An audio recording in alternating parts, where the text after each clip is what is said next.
Welcome to Season 2 of Difference Talks, brought to you by the LaBeouf Marketing, Communications, and Training Team. Our guests are inspiring people who share their stories of brand differentiation. Based on our book, The Power of Differentiation, our goal is to inspire 1 million people with the message that winning hearts and minds are the first step in growing market share. Now, on with the show. Welcome, everybody, to Difference Talks. I'm Barry LaBeouf, founder and CEO of LaBeouf Marketing, Communications, and Training. I wrote the book, The Power of Differentiation. Joining me today is my partner, Vice President, Creative Director, Marcus McMillan. He and I are going to talk with our guests today, and he's going to explain some things that are interesting. We're going to talk about the difference between female and male leadership. We're going to talk about what happens when you're a really great performer and then you become the leader. What happens? You have to do something. Something changes. You can't just be the person that got you to that position. Jeff is an athlete. He's an Ironman, musician. He founded his own record label. He's an entrepreneur, and he has his own podcast, which is humbly entitled The Best Leadership Podcast Ever.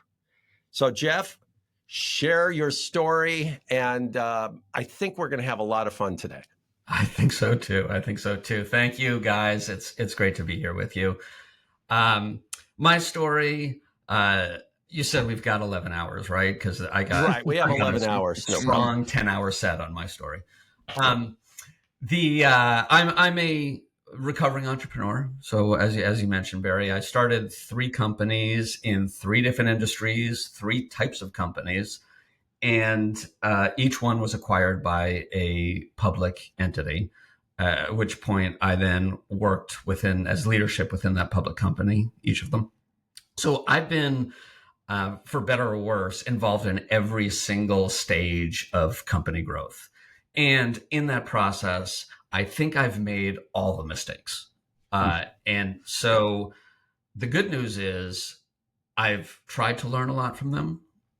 What I do now is I coach leaders, primarily leaders at Fortune 500s, as well as founder-led companies that are in growth stage, because they both share the same problems, which is, as you mentioned, transitioning from a doer to a leader. And what I do is I teach them to avoid all the mistakes I made in my life. Well, not the ones my wife tells me about all the time, but the other ones in business. Yeah, that's great. Yeah, that's good. Good, Jeff. So, what are some of those mistakes? What are some of those things that, leaders naturally do, maybe do right away that, is something that's like, let's stay away from those. What are those? Yeah. The list is long, but highly distinguished, as they say. It starts with that transition from doer to leader, and feeling, you rise up in your career because you're really good at getting stuff done.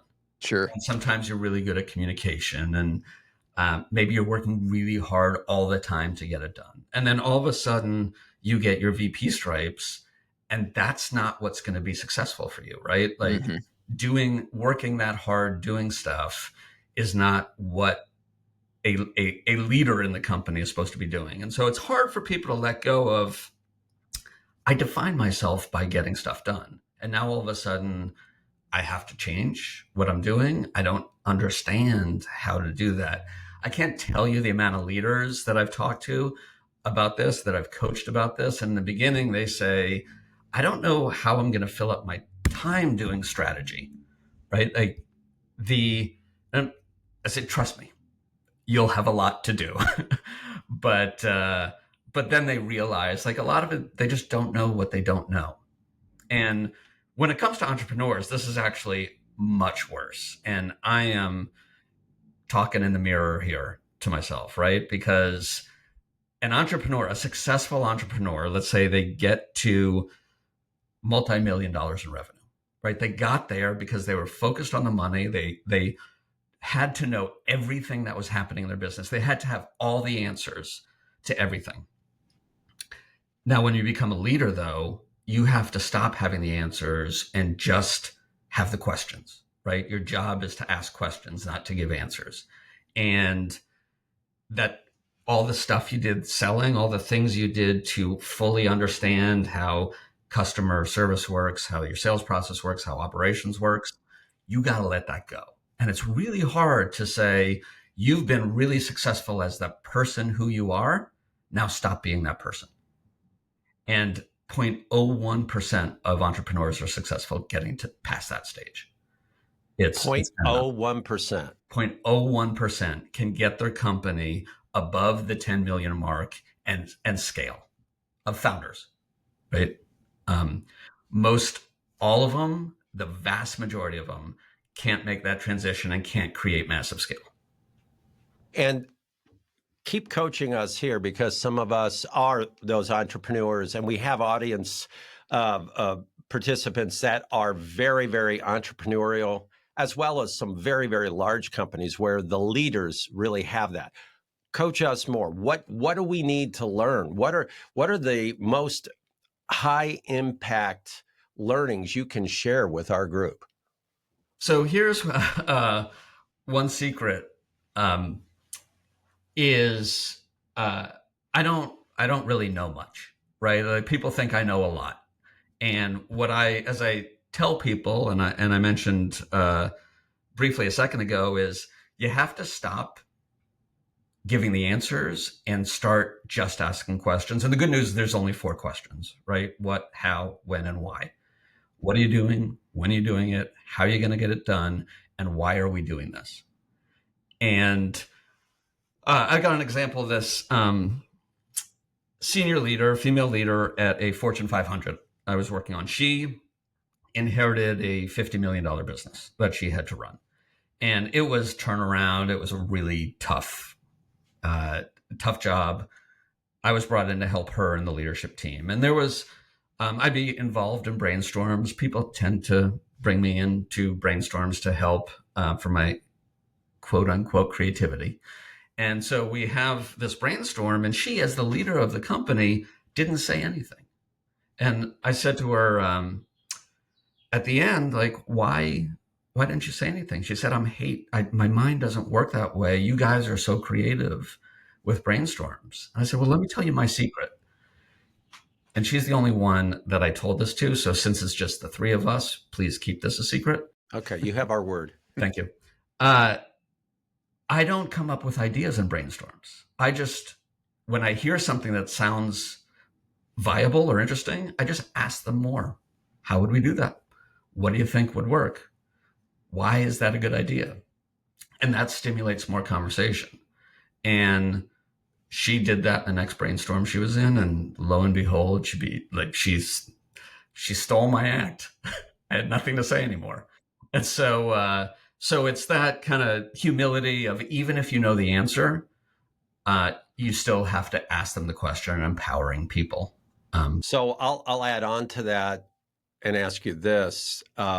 Not only should she have not shared her answers and tried to guide people, but she also should not have kept silent like she did originally, where she was neutral in the room, not really helping to guide or lead. Your point is neither end of that spectrum is okay. So if she's going, look, I'm not creative. And by the way, everybody in the audience, everybody has creativity, and everybody can influence creativity. Okay. So even if you say, well, look, I'm more of a technical person, I'm not a creative person like these really amazing people, you're saying the job of the leader is to ask questions to really help guide them to come up with an even better idea or more actionable concept or whatever, right? Right. And taking this one step further, really the importance of not just giving answers, but asking questions is about empowerment.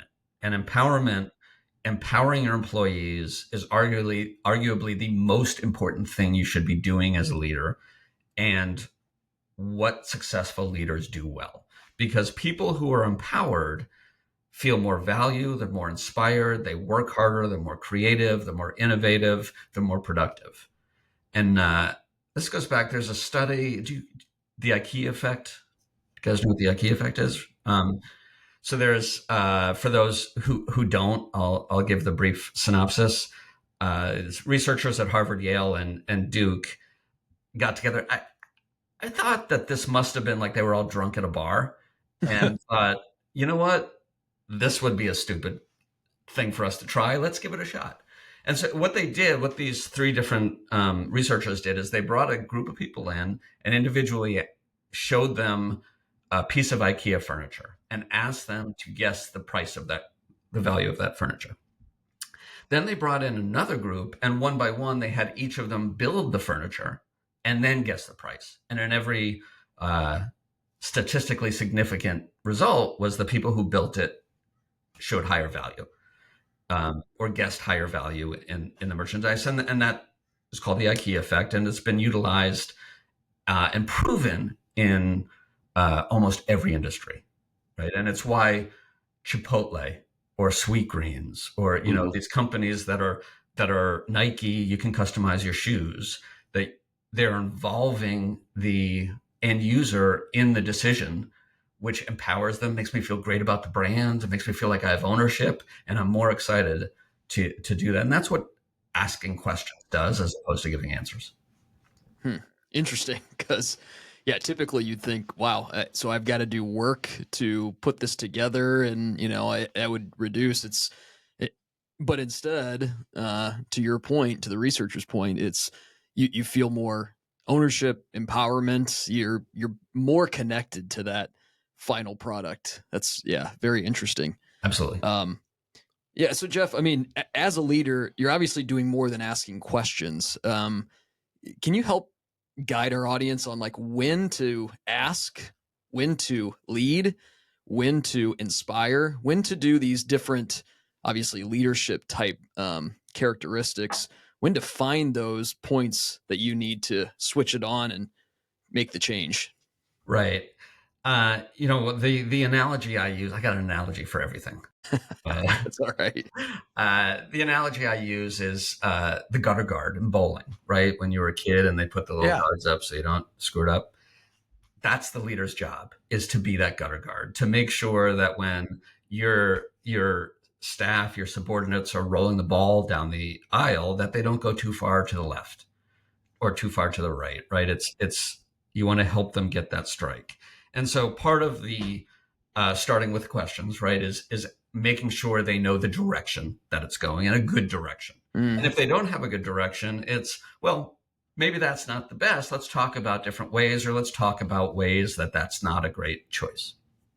And eventually it's got to come down to making a decision, right? It's the boss's job to make the decisions. And what you want is not to have the inmates run the asylum, right? But you want to help guide them in the direction that you have for the vision of the company and aligned with the core values and all those things. So I think it's the leader's job to say, all right, we've got 3 different opinions. I've heard what everybody's thoughts are on this. This is the way we're going to go, and this is why. And so making those decisions, determining the vision of whether it's the company or the department or whatever your role is, and then ensuring accountability and driving things forward.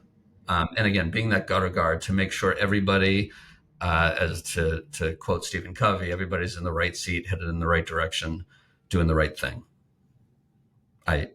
When you talk Covey's thing, but yeah, you probably did. When you talk about empowerment, how far does that go? Like you said, the asylum, how far do you let it go? What is your guidance for those of us listening that are going, okay, I want to be a leader, I want to engage, but am I going to break the spirit of everybody if they're going down this one path and I'm kind of cheering them on and I'm thinking, this is not where I want to go? How does that leader take action on that, Jeff? If the leader doesn't feel like it's the right way to go, if the employees don't, if the leader doesn't, yeah, I think it's the leader's responsibility to assess: is this a learning moment, or is this or are we on the wrong path? Right. And so what I think is, making mistakes are important. I've heard this all the time. When a kid's learning to walk, when your kid is learning to walk, you don't just hold them wherever they're going, you let them fall and get up. And it's the same with your subordinates, but you need to make sure that they're not going down a path that could have a dramatic impact on the company.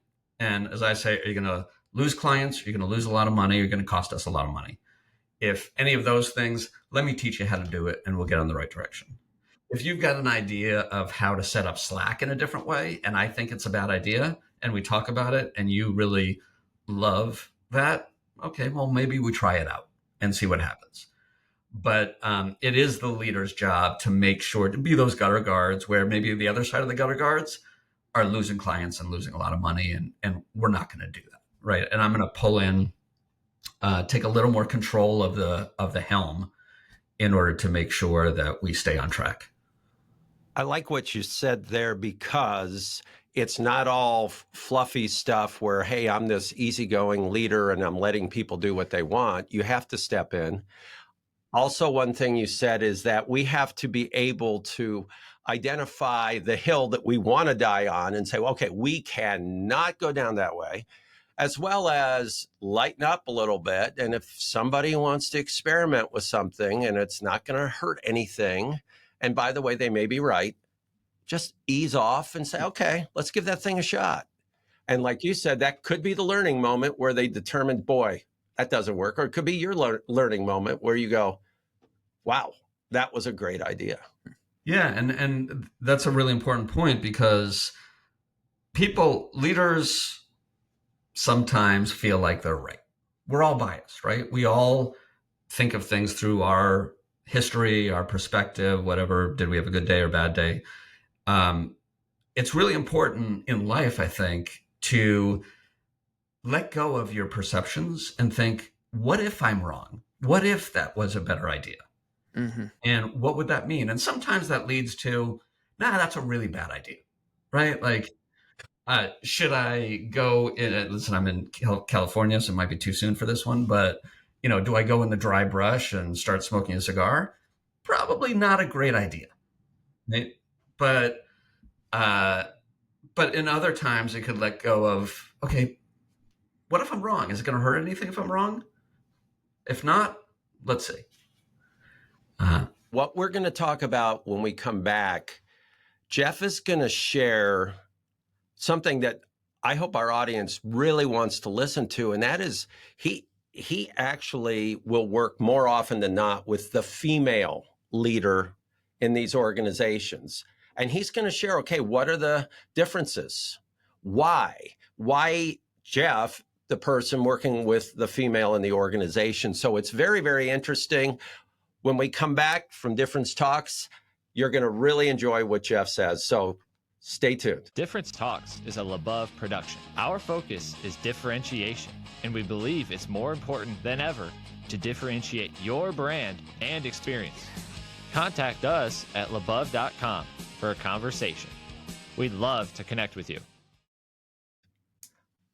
Welcome back, everybody. We're with Jeff Matlow. Okay, he is an entrepreneur. He coaches leaders, former doers, but now they're leaders, so that they can have a fulfilling life and really do what they are supposed to be doing, leading human beings, inspiring them, inspiring the organizations. In addition to that, he has his own podcast. I'm going to plug it one more time. It's called The Best Leadership Podcast Ever. And Jeff, you mentioned, by the way, I said, that's kind of humble. And you said you kind of thought it was a good idea to have that name. Right. I in case it becomes the best leadership podcast ever, I want to make sure that I've secured the title and the URL. And I feel like I got that accomplished. You sure did. You sure did. Yeah. That's good. Yeah. Not easy things to have to do, to get an entrepreneur from a doer to a leader. I certainly know from our experience how that can be tricky. You want to jump in and figure it all out. And, if there's any time, any gap, you're like, all right, I'll just do it. And it's like, okay, hold on, relax.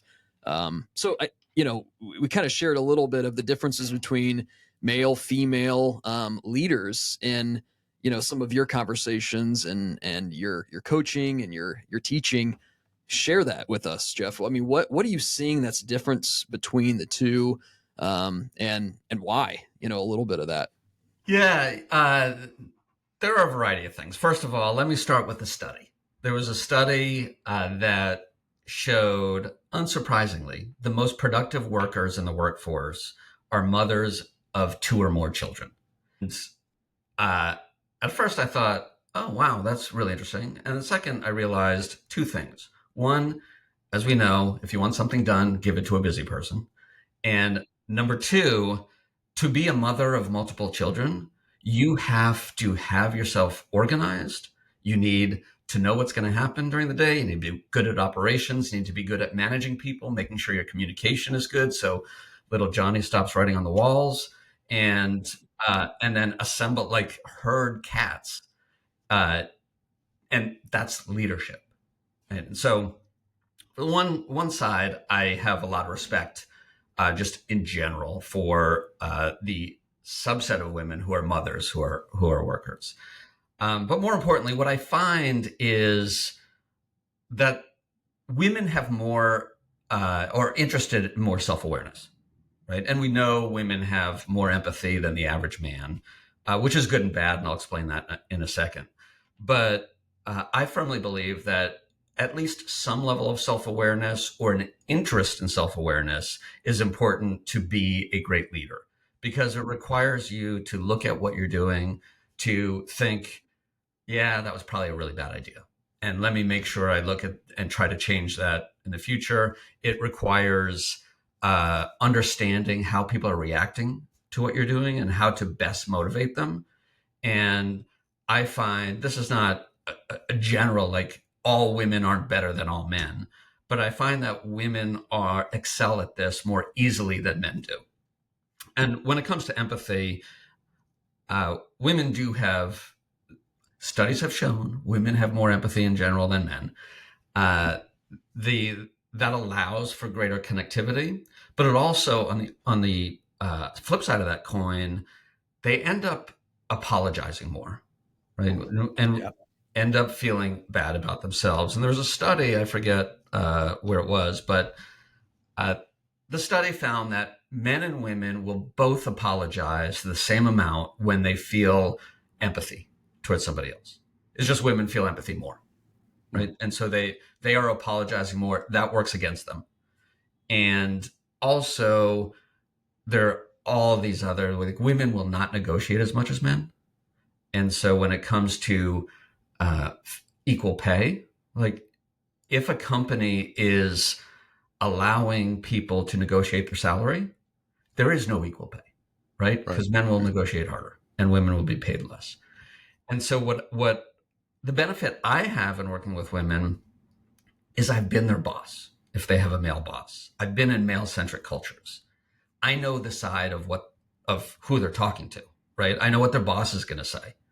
And so I can help coach them of, no, your boss is actually looking for quick answers or whatever it is, right? From here's what the male mindset is. So let's change your presentation to get these things done. And not all women are underdogs. Definitely not the women I work with they're not underdogs, but there is a sense of, in male-centric cultures, women are the underdog in many ways that are subconscious, right? For instance, one of my clients, again, Fortune 500 leader, she reported right to the CEO. She had to not show up to a meeting because one of her kids was sick. And so the meeting went on and they told her, oh, you didn't miss anything. Well, she did. She actually missed being the only female in the room for that meeting. And the rest was just a bunch of guys. Right. And so she missed giving a perspective that was unique for whatever the subject was. I don't care what it was. And so instances like that, I am helping women fight for, stand up for, and ensure it helps them continue to grow. Well, the woman not only missed something, but so did the rest of the leadership group. Absolutely. Right? Yep. I mean, they missed something. Yeah. When I was growing up, my mother was in business, and she let me know that women are every bit the equal of men. So when I grew up, I mean, I had that brow beaten into me 24/7. And I always thought this was interesting because as I started our company, many of our leaders were women. And I actually had one of our guys come in one day and he said, "Hey, how come you hire all these women and you let them be leaders? They really shouldn't be leaders." And I said, "Look, they're 51% of our population, and you want to have how many women leaders?" He said, "Well, I don't know. I don't think you should have any." And I said, "First of all, it's not even logical. I mean, you think about it, it's insane, right? Yes, it's a prejudice the person had, and it's a bias, but it's not even smart business because you're missing all of that brilliance, all of that passion." Jeff, when you're working with the woman, the female in this situation, again, for the benefit of our audience, we have a lot of female listeners and we have a lot of male listeners who are working with females. What is your deepest, most heartfelt advice to help that female, which in turn helps her company? Yeah, I mean, I hate to say this, and again, my sample are the women that I work with, women I see in the workplace, but it's believe in yourself, right? Believe that your ideas are good enough, and it's surprisingly very common to more common I see for women to kind of hold back their ideas or try to justify them in the beginning of why they're saying it, or say, I may be wrong, or, all these things like, no, you're a top VC, right? Like, you're really smart. You're smarter than most of the people you talk to. And it's okay to own that. And again, I think that goes to the flip side of empathy that works against them sometimes is they're trying to be humble and I'm all humility is good, but there are times where you just have to believe in yourself and push it forward. And that's how you'll get respected more. Now there's a hypocrisy with women, which we're not going to get deep into, of if they're too strong, they can't be too strong, but they can't be too weak. It's like an avocado, right? They got to be just right on that one perfect day. But it's better to be too strong than not. Jeff, this has been fantastic. One thing we like to ask our guests, and we really like this question, is what is your best day? What's the best day for you, Jeff? A day that you've left all out there and you're thrilled, you've worked with your team and you feel energized, you feel excited, you're maybe ready to go home and to relax a little bit, but you feel like you've done something fantastic. What's that day look like for you? Yeah, there are a couple things. First of all, it probably starts with having breakfast at this local Little Greasy Spoon with my daughter. That we're family's good regulars at. I love helping people grow. I work with a lot of rock stars. Barry mentioned I started in the music business. I wanted to be a rock star. I realized somewhere in college that I had no talent on that side. So I went on the business side, and that has led me to this path of getting so much value in helping others, helping amazing people be more amazing. And so the greatest day for me starts with a breakfast, working with some of my clients, and I love what I do with them. So they call me their leadership therapist. We talk about their behaviors and how to improve their behaviors.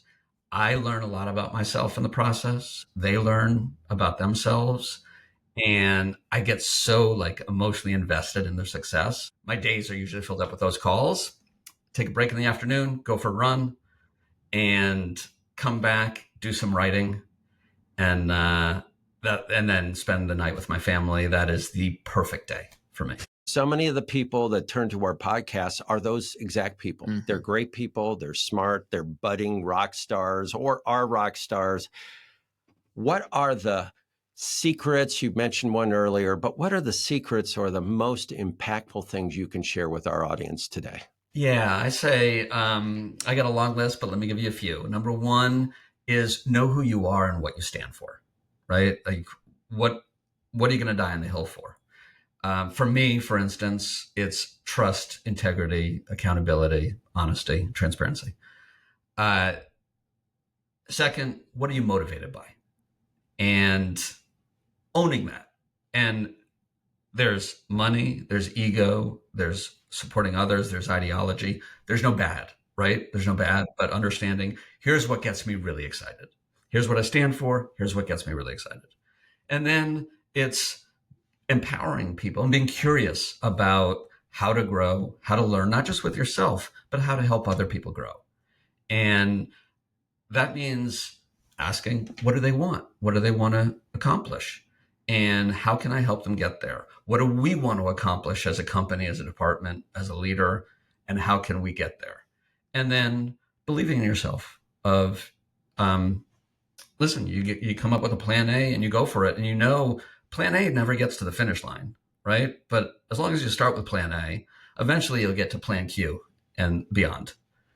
And having that focus and conviction is everything. Jeff, I want to thank you. I know Marcus feels the same. How can people learn more about you? You have a book you're working on. We've mentioned your podcast, which is the best leadership podcast ever. I am a subscriber. I'm out there and I love the show. That's how Jeff and I connected. How else can people connect with you? Well, go to my newsletter, which, as it turns out, is called the best leadership newsletter ever. You see the theme? Wow. Theme? Do you guys catch on to that? Thebestleadershipnewsletter.com. You can also find me on LinkedIn and all the socials. But if you start with LinkedIn, Jeff Matlow, Matlow. And I love meeting new people, love talking to people. And by the way, I love your podcast. I'm honored to be on this. So, well, thank you. Yeah. Thanks, everybody. This has been really special because we've talked about a lot of things. We've talked about it's more important to think on terms of questions as opposed to answers. We've talked about empowering employees.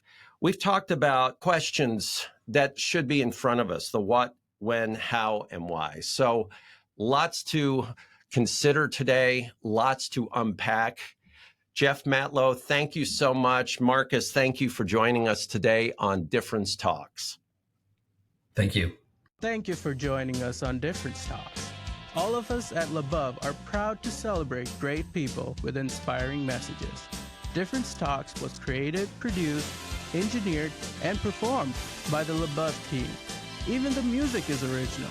Contact us at labeouf.com to learn how to differentiate your brand and give your team a sense of significance and meaning.